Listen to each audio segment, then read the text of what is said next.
Hello, I'm John Perry, and I'm joined by Representative Jim Runestad. Representative, good to see you. Good to see you, John. Representative, as we start off what is the 99th Michigan Legislature, you will be serving as the chair of the House Judiciary Committee.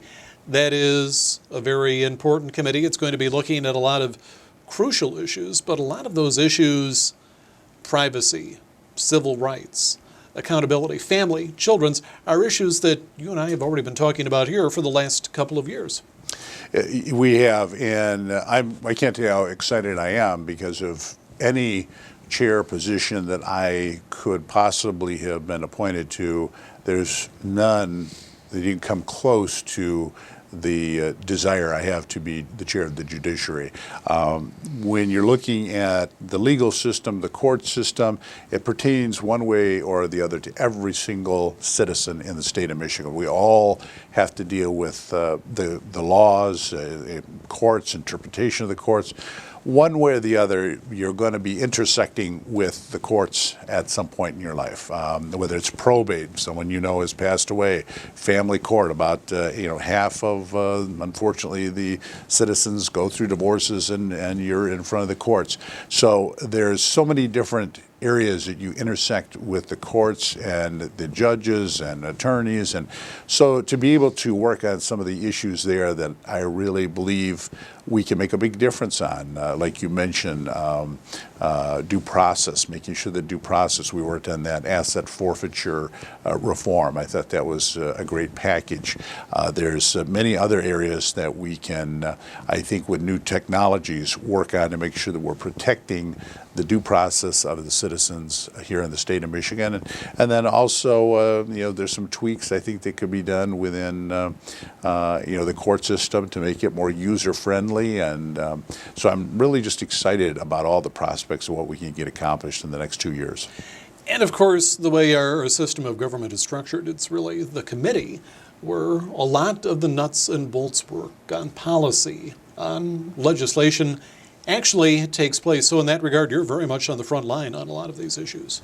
We are. In my very first meeting that we're going to have, I just got done talking with the staff, is bringing in the court system, all the representatives from the circuit and the district court and eventually the Supreme Court and the Judges Association, and we're going to have presentations so that the members understand how the whole picture works, so that we're not starting with looking at passing bills before we know how the process works. So bringing the members up to speed. A lot of them are freshmen, they're brand new, they don't know how the current system of the judiciary works, so we're going to be educating them first, and then we'll start moving into looking at bills after we've got that education out of the way.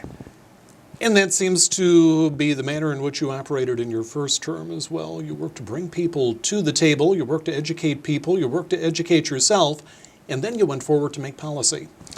That's the way I operate, and that's the way I would expect that the committee will operate, and hopefully the sponsors of bills will operate.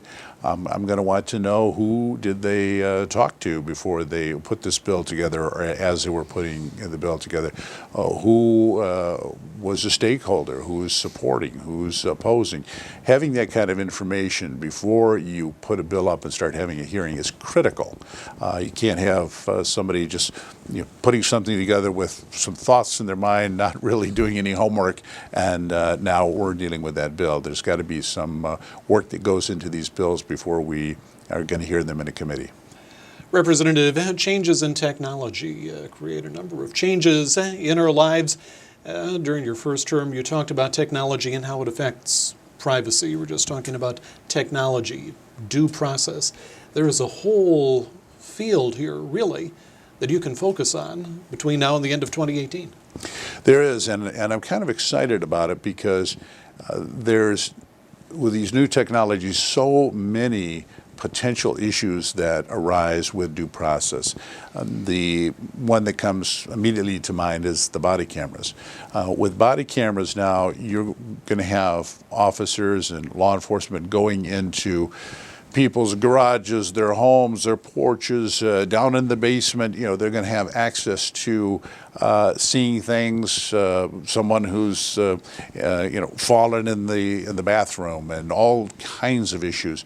So, what is going to be viewable by the public, and where are your privacy rights lost in this process?